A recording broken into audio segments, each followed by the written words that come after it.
Today we're going to be reviewing all topics. This is part 3.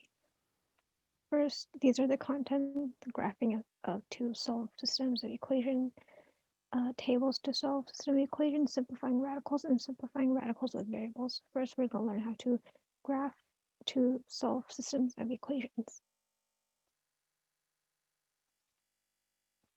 So these are steps. We first have to place the linear equation into slope-intercept form, and then graph the line by using the graph to find the common point, check your answer, and present it as an ordered pair. So this is our first example. It is already in y-intercept form. So how we do this is that we take our slopes. So for our first equation, our slope is 3, 2, which is perfect because it is a fraction, and that is what we need a fraction. So how we would get our line is that we first have to take our y-intercept, which is our 1 for our first equation, and plot it in our y-axis, which is right there. And then from there, we use rise over run, which is our slope. And we can go up by 3 and then run over 2. And then plot another point there. And we just keep doing that. You can do it as many times as you want. Ideally, 2, it would eventually hit a point. And you can do the same when going down. You would just be going over 2 and then going down by 3. Which I'm just going to continue doing so. Just to show you the points that would make.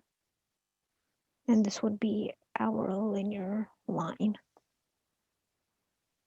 So I'm just going to stop here and then draw our line. And now I'm going to take a different color to show this, to show our second equation.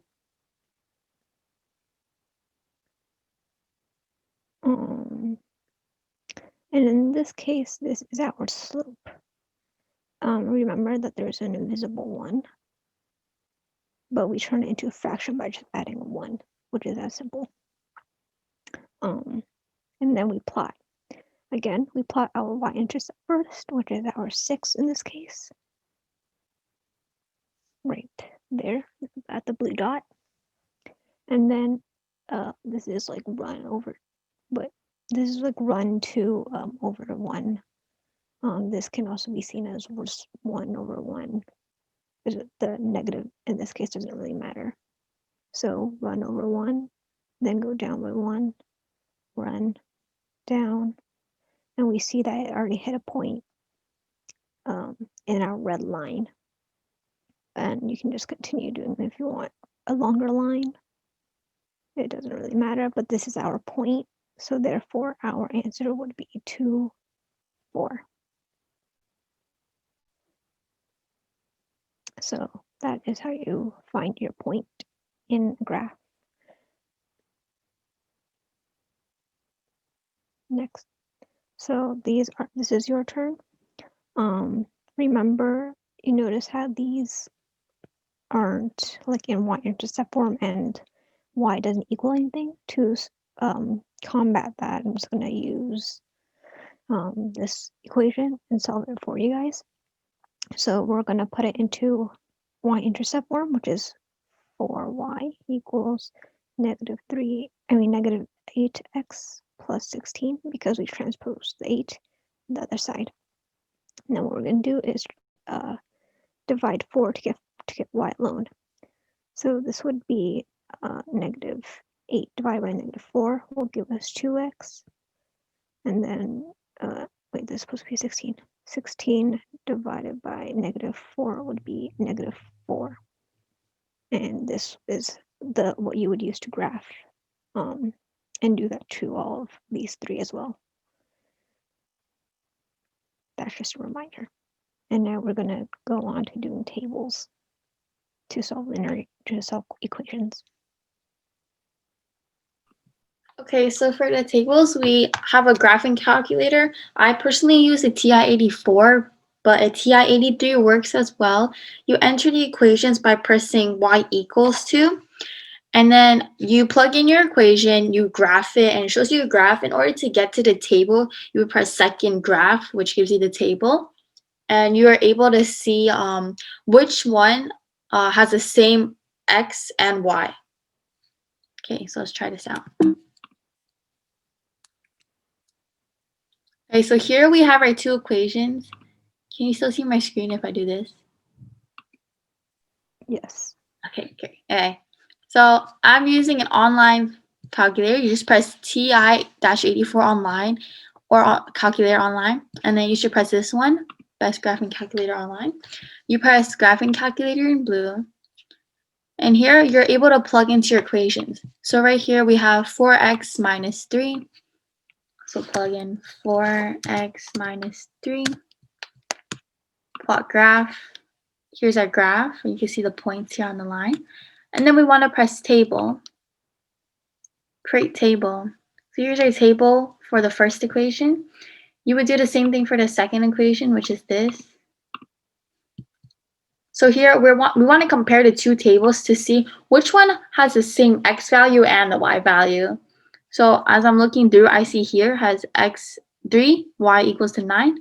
And the same thing for the second equation. So that would be your common point, your intersection. So let's just write that. It'll be 3, 9.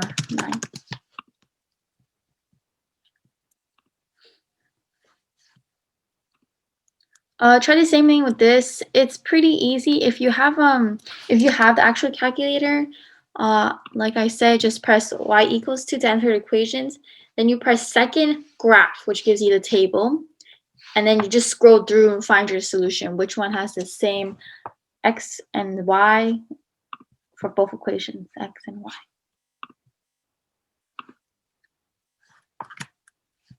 Okay, now we're moving. You try these. Pause the video, but you want to make sure the y equals 2 is like on the left side. So here, for this example, you would change x minus 9, y equals to 7 by shifting over the x. So negative y equals 7 minus x. And then you want to get rid of the negative 9 by dividing negative 9 on both sides. So you would plug this into the calculator. Y equals 2, and then you will plug in 7 minus x over 9. And you want to do the same with everything to make sure all of them have y equals 2 at the end, in the beginning or the end, so right here. You want to make sure y is by itself.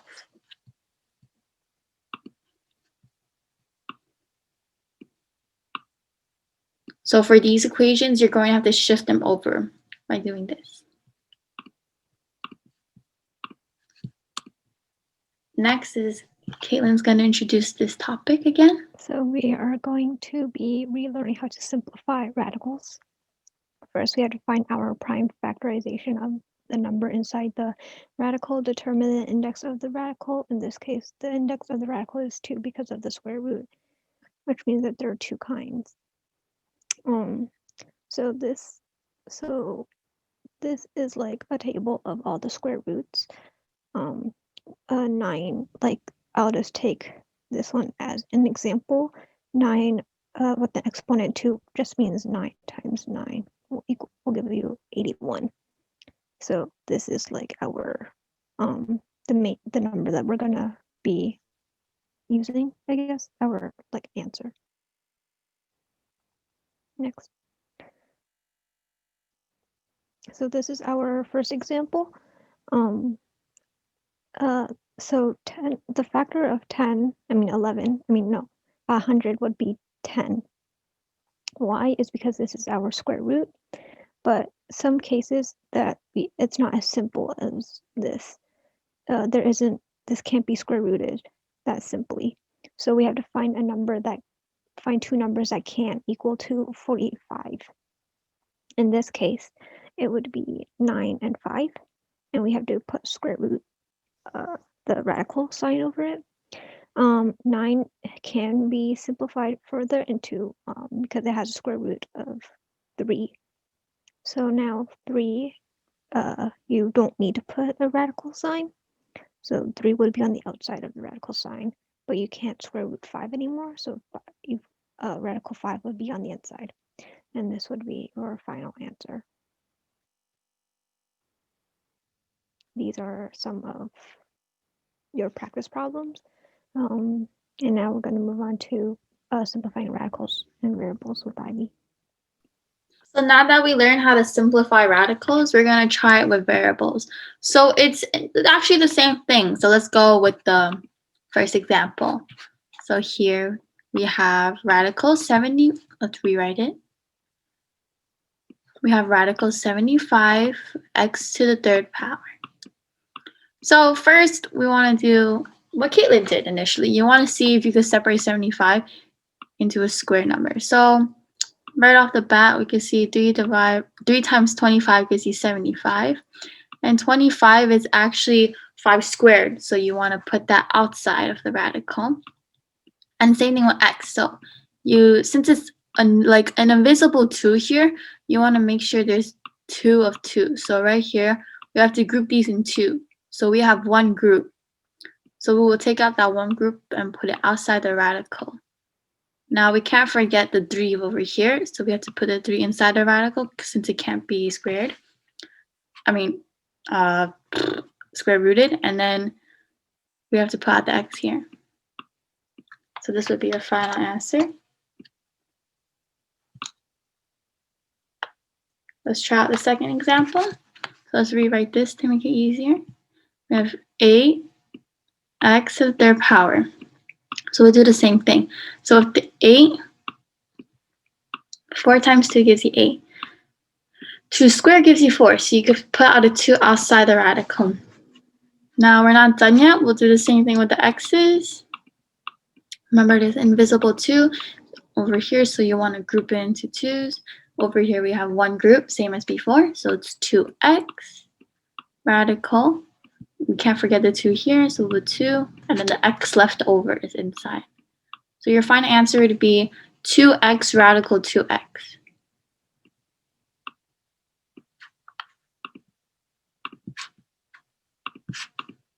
Here are some practice problems. You could rewrite them to make it easier.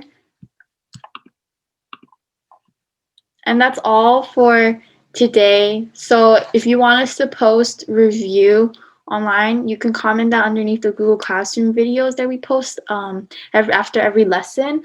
And we also put down the lesson names so you can see the lessons easier to focus on which ones you're having trouble with. And that is all for today. And have a great Thanksgiving break. Bye-bye.